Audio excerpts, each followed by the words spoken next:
Hi, it's Matt from Discount Displays. In this video, I'll show you how to hang a banner the right way, fast, secure and wrinkle-free. Whether it's for a party, event or promo, you'll be set in just a few minutes.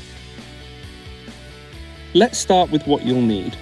A banner with some eyelets, some zip ties, rope or bungee cords, and something to hang it on, like a fence, wall or frame. This process is exactly the same for a PVC, PVC eco-free or mesh banner.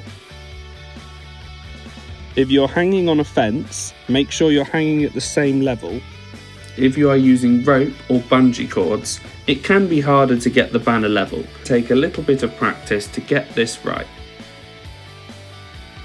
Let's use zip ties. Thread them through the eyelets and wrap them around the fence or rail.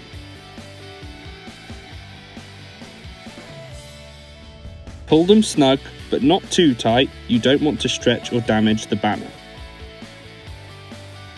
My advice is to leave them slightly loose at first and tighten them all up once all the zip ties are attached.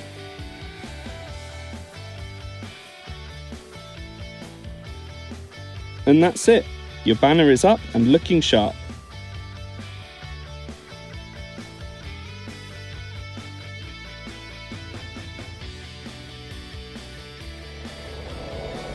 Make sure you use all the eyelets to keep the banner secure, especially in a windy area. If this helped you out, give a like, drop a comment, don't forget to subscribe. See you next time.